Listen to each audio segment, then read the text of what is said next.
눈 같은 경우는 다른 부위와 달리 굉장히 역동적인 신체 부위잖아요. 그러다 보니 수술하고 나서 눈과 주변의 움직임이 바뀌는 경우도 상당히 많이 있습니다. 안녕하세요. 예쁨을 켜봐 온에어TV 온에어 성형외과 강혜원 원장입니다.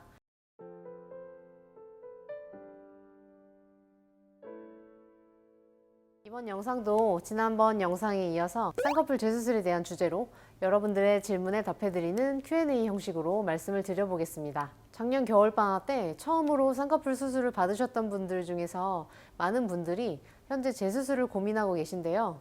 눈 전문 성형외과들을 찾아 재수술에 대해 상담을 하러 오시는 분들이 많습니다. 이런 분들께서 가장 많이 궁금해하시던 주제들을 모아봤습니다.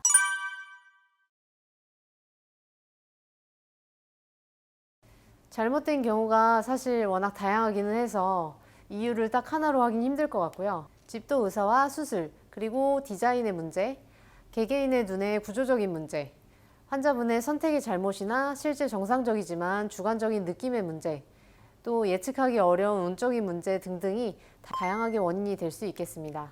쌍꺼풀이 풀리는 경우를 예로 들어볼게요. 일단 의사가 판단하기에도 풀리기 쉬운 눈인데 자연유착 메모를 해서 풀렸어요. 이런 경우에 유착이 좀 더 잘 되는 절개 같은 방법을 쓰거나 트임이나 눈매 교정을 병행을 하거나 풀릴 확률이 적은 디자인을 하거나 해서 덜 풀리는 쪽으로 수술을 하는 게 나았겠죠? 그런데 눈이 이제 뚠뚠하고 지방이 많은 분인데 환자분이 나는 죽어도 절개는 싫어요 하셨으면 환자분이 이유가 되실 테고요.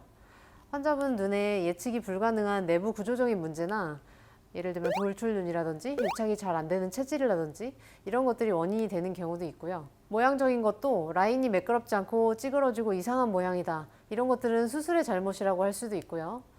환자분의 안화 구조가 바깥쪽 쌍꺼풀이 눌릴 수밖에 없는 구조라든지 쌍꺼풀이 길게 뻗을 수 없는 구조적인 문제가 있을 수 있고 환자분이 너무 과도하게 두꺼운 쌍꺼풀을 원한다든지 환자분의 단점을 부각시키는 디자인을 원해서 한다든지 해서 문제가 되는 경우도 있고요. 또 누구의 잘못도 아니지만 예측하기 힘든 문제가 생기기도 합니다. 눈 같은 경우는 다른 부위와 달리 굉장히 역동적인 신체 부위잖아요.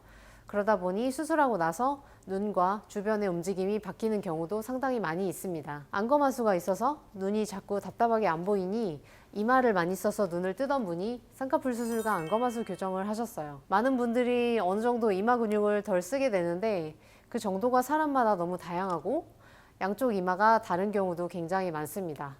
그러다 보니 쌍꺼풀 수술을 했는데 내 생각보다 쌍꺼풀이 너무 빠르게 너무 작아졌다. 또는 양쪽 높이가 다르다. 이런 예측 불가능한 경우가 생기기도 합니다.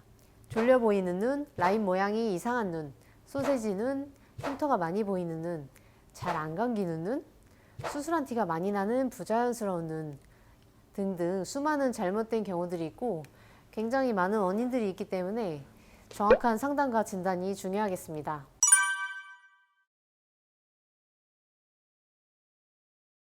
눈이라고 하긴 그렇고요.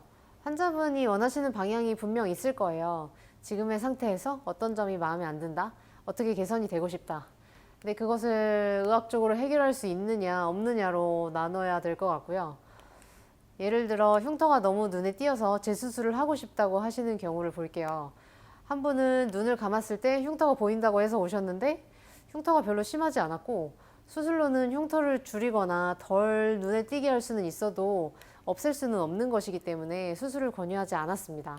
반면에 다른 한 분은 흉터가 과도한 조직 제거 때문에 넓고 깊게 패여 있는 상태였고 쌍꺼풀이 잘 접히지 않아서 잘 보일 수밖에 없는 상태였기 때문에 재수술을 통해서 현재 흉터를 제거하면서 쌍꺼풀이 잘 접혀서 흉터가 보이지 않도록 할 수 있었습니다.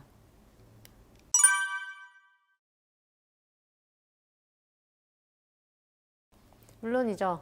제가 말씀드렸듯이 이게 본인한테 안 맞는 높은 쌍꺼풀이 만들어진 것이기 때문에 쌍꺼풀 높이에 대한 욕심을 조금 줄이고 환자분께 어울리는 라인을 디자인하면 대부분 소세지 눈이 잘 해결이 됩니다.